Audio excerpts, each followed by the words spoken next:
What's up, everybody from Facebook, YouTube, or wherever you're listening to us from? My name is Pedro Doinguez, and as always, I'm here with my good friends Zach Lewis and Travis Gross, along with our special guest today, Kevin Danger Johnson. Hi. Welcome to our 16th episode of Netflix and Chillin. Last week, we reviewed Beasts of No Nation. This week, we are going to be reviewing the newly released Netflix exclusive, The Discovery. And Kevin was also on our podcast this past week. Yeah. And Netflix and Chillin 2 weeks ago when we did 13 Reasons Why. The podcast this week was filmed or recorded literally 5 minutes before this. Yeah. So yeah, I'm here. Continue. So thanks for joining us, Kevin. Yeah. We are going to be going into have no full choice. spoilers, guys, so if you have not seen the film yet, stop, go watch it, then come back. But if you don't care about spoilers, Spoiler alert. yeah. So if you don't care about spoilers, let's continue. All right, so yeah, this just came out. It's been on my radar for a while. I know, Zach, when I brought it up, you heard about this movie before. So yeah, how did you feel about going into this movie? Going into it, I felt like it was a very interesting concept. Mm-hmm. It wasn't at all like I expected it to be. I expected it to more focus on the repercussions of sort of everyone killing themselves and all that shit. Yeah. But in reality, what we got was like not really like a whodunit, but like a sort of mystery thing with romanticized too. Like Yeah. I don't know. It was very different from what I expected. Yeah, no, I understand where you're coming from.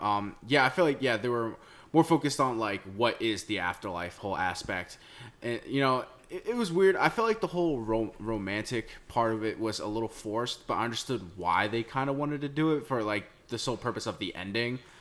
So I don't know. It Which was, sucked. Yeah, Which just sucked. It really did.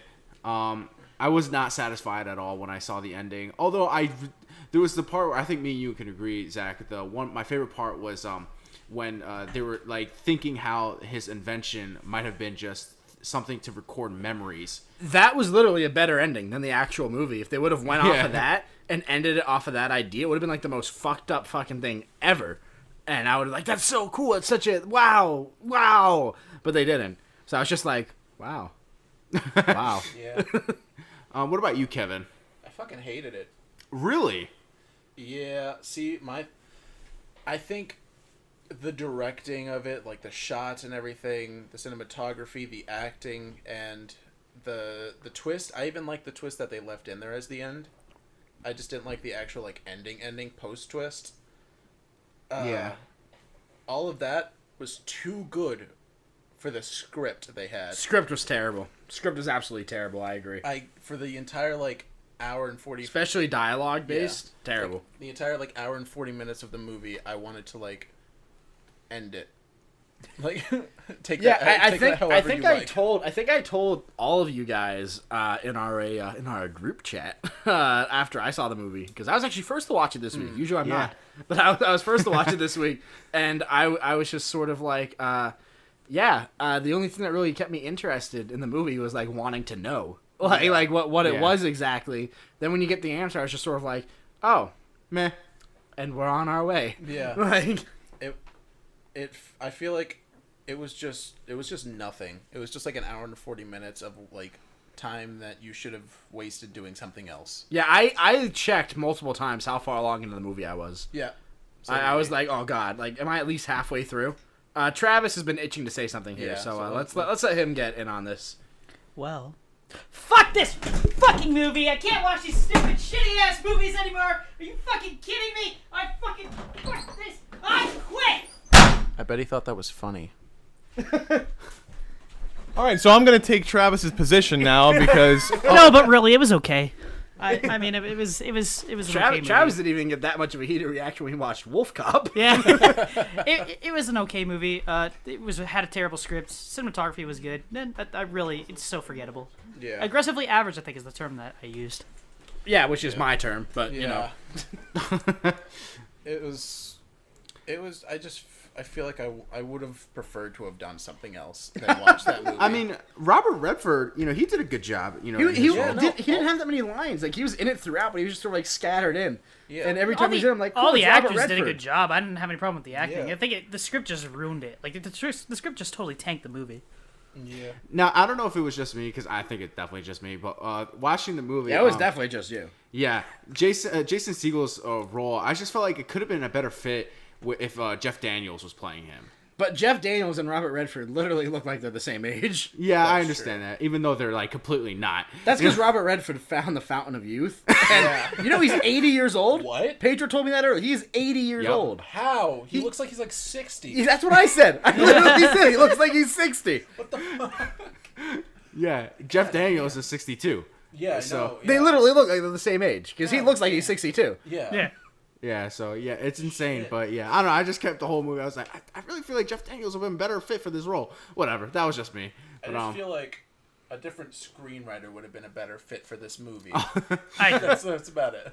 yeah, yeah. I mean, I don't know. I mean, really isn't much to go off of. I mean, I don't know. I mean, Kevin, I know you didn't really like the movie. Was there any aspect of this movie that you liked at all? I said I liked like the cinematography and like the Yeah. like how everything looks, and I liked the acting, but the dialogue and like script was so bad that it went into the acting and made the acting seem bad. Right. Yeah, I hear what you mean. Yeah, I realized that about like a quarter of the way through. I'm like, I don't like Jason Segel in this. Then I'm like, wait, I do. It's just the writing. Like he just has Yeah. terrible Yeah. lines, but he was fine in the role. It was just the writing was that bad. Yeah, I love like every like main actor in this movie.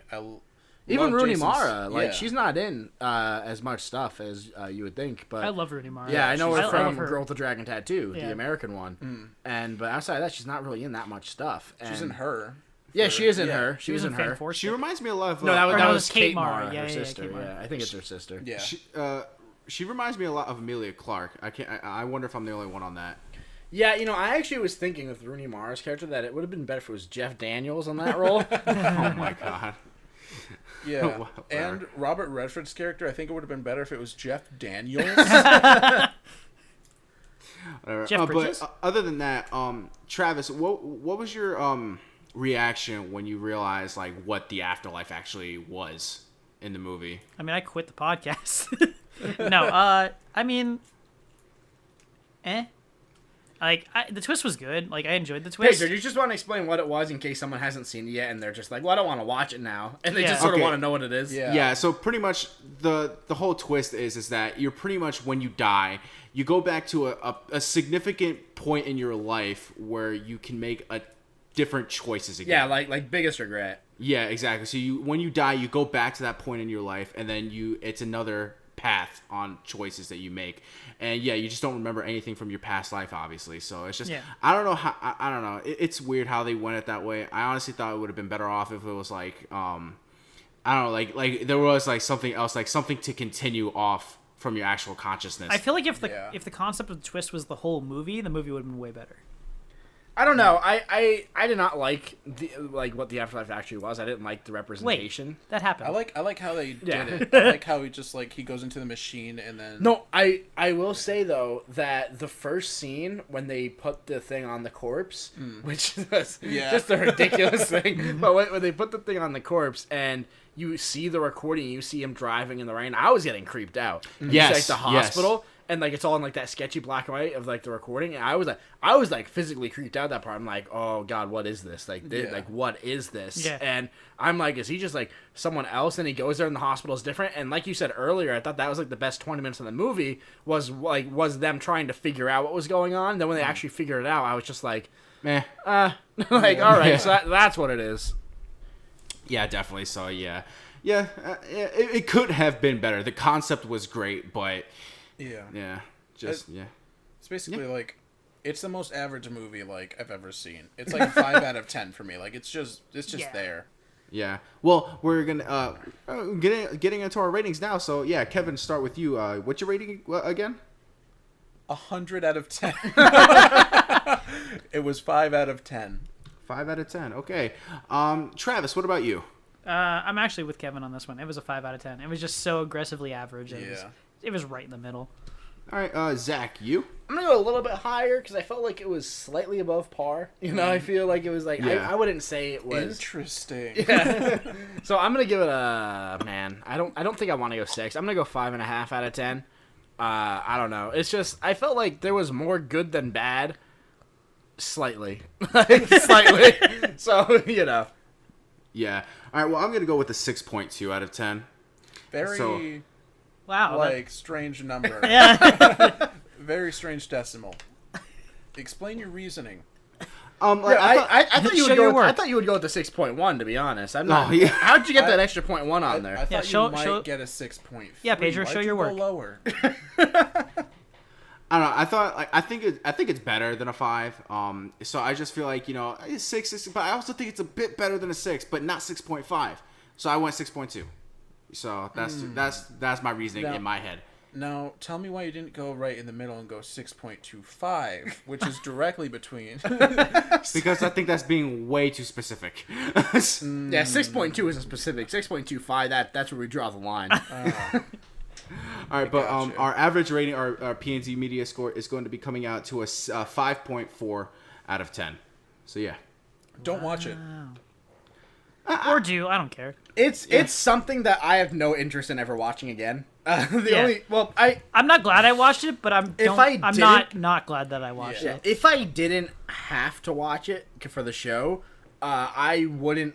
The only thing that would have kept me watching, as I said, would have been wanting to know what it was. Like, all right, do we actually get to see what this is or not? Because like that was pretty interesting, and the results were just underwhelming to me. So it's not something I'd watch again. It has no rewatchable value to me at all. Yeah, I hear you. All right, so guys, we're going to get into our Rotten Tomatoes segment where these guys are going to predict what the Rotten Tomatoes score is for this on the website. So yeah, guys, Kevin, we'll start with you. What's your prediction for this movie? For Discovery? Yeah. 72. 72 for Kevin. Travis, what about you? 52. Now, why didn't you pick 51? All right, Zach. Yeah, I usually try to stay kind of close to my score, so I'll go a little bit above just to try to differentiate myself from Travis a little bit. I'll say 58% is my 58%. prediction. All right, well, Travis wins because he was the closest with 52% because the score is 43% on Rotten Tomatoes. 43%. Yeah. So a lot of people did not like this film. More than half did not like it. Yeah. So, yeah. All right, guys. Yeah, that was funny. We're going to get into our recommendation part of the show.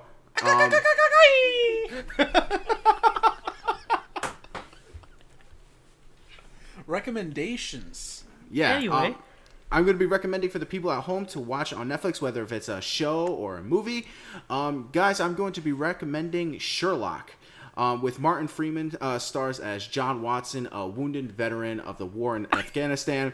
Back home in London, while friendless and alone, Watson's path soon crosses with that of brilliant detective Sherlock Holmes, played by Benedict Cumberbatch, and adventures and mystery soon follow. Pedro, let's be honest here. Is Martin Freeman really the star of the show?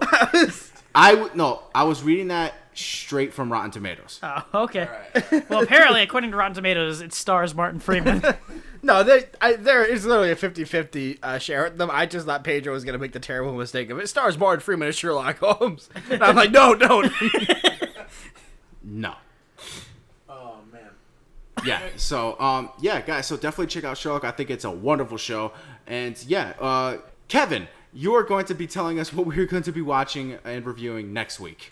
All right. Well, you are all going to be watching and reviewing Sense8, the Netflix original show. Season 1 is the only one out now. Season 2 starts, I believe, Friday.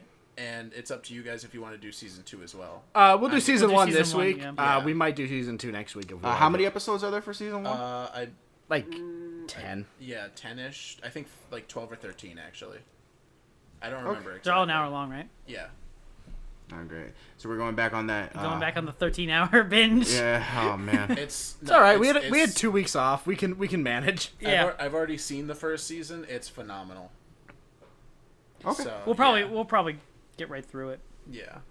Yeah, I'm probably gonna get a head start on that, so I don't end up doing it by last minute again. Yeah, I watched Discovery. Like Tuesday? Yeah. Yeah. Literally the next day. So, yeah, guys, thank you so much for watching this newest episode of Netflix and Chillin. Remember to subscribe, comment, like, thumbs up. Do whatever you guys can to support this channel. Make sure to stay tuned for our other weekly shows, which is every Wednesday, Real Talk. We talked about our favorite movies in each year of the 21st century. And yeah, that was a fairly long episode of Real Talk, so definitely catch that. And we are going to be giving out, if you stay tuned on our Facebook fan page and our Twitter, anything like that, any of our social media pages, we're going to be giving away some digital copies of 2 movies right now. So definitely check how you can enter a contest for that to win either of those 2 movies. Hey, who knows? Maybe you can win both of them. You know, so figure that out. I'm sure we'll have more. We might even have more than 2. Yeah, all right, maybe 1 or 2. Yeah, so we'll figure it out, guys. So yeah, stay tuned for that. Get into the contest, and so yeah. Thank you once again, Kevin Danger Johnson, for being a part of this episode. Yeah. Yeah, guys, we will see you next time in our next review on Netflix and Chillin'. Peace out.